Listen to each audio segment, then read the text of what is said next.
I want to bring in Patrisse Cullors, co-founder of the Black Lives Matter movement, and Scott Shepard, a reformed racist and former KKK leader. Scott, let's start with you. Why do you think we're seeing this rise in white nationalism and this feeling where people can come out and not only march in the name of white superiority, but to do it by showing their faces, not even hooded any longer?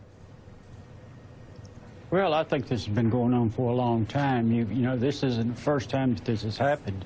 You know, this happened also back in 1986 and 87 at Forsyth County, Georgia. But there was involved a lot of Klansmen, then robed Klansmen. But what's different today is the white supremacist groups were, you know, plain dressed and under mask, and I think that makes it a little bit more dangerous. It's a growing organization, and of course, I believe that the organization, what they did this weekend, even though it was a sad thing, I think some good can come out of it to expose and see how these people are growing. Do you think the president's... People have turned a blind... Go ahead, Scott. I'm sorry.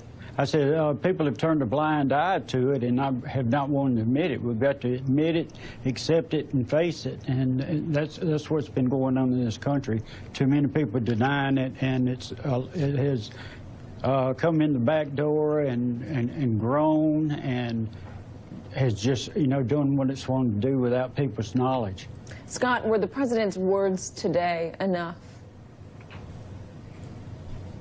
Well, I think the President Trump should be a little bit more stern, a little bit more forceful, and I think his words should be directed more to the white supremacists and what happened this weekend, and not veer off on other subjects. Not talk, say, about trade to begin with? Right. I thought that was a little bit, you know, off topic, and he shouldn't have done that. He should have stuck straight to the issue, you know. But, you know, like I say, I referred back to Forsyth County, Georgia, back when that happened in the 80s. You know, the president was Ronald Reagan, and so I don't actually blame Donald Trump for what happened Saturday, but I do believe that he should be more forceful, and his actions and words in the future are going to be the, you know, the turning point of how he's looked at with this issue. Patrisse, I want to read you something that David Duke posted on Twitter today. He said that he was happy, obviously, with what the president, how he got elected. Then he also said this, after the president said we must condemn all hate and all the hate that stands for. He said, I would recommend you take a good look in the mirror and remember it was white Americans who put you in the presidency, not radical leftists. Patrisse. That's exactly right.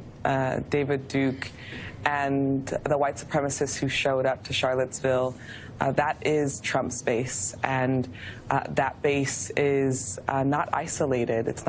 It's directly related to Trump's policies and the policies that have continued to harm and kill black people and our allies. I think we're seeing a movement of white nationalists rising up because they've been emboldened by Trump and his government.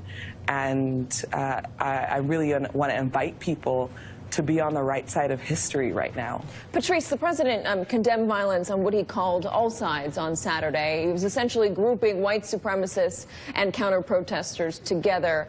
Black Lives Matter were among some of those counter-protesters. Draw a distinction for me, if you will. Well, I think what's important in this moment is white nationalists are actually fighting to take away people's rights. Black Lives Matter and groups like Black Lives Matter are fighting for equality. And hate speech, which is what we're seeing coming out of white nationalist groups, is not protected under the First Amendment rights. And so I think that's important that we really delineate what's happening right now and what's happening across the country. Black Lives Matter creator Patrisse Cullors and former KKK leader Scott Shepard, both of you, thank you very much for joining us.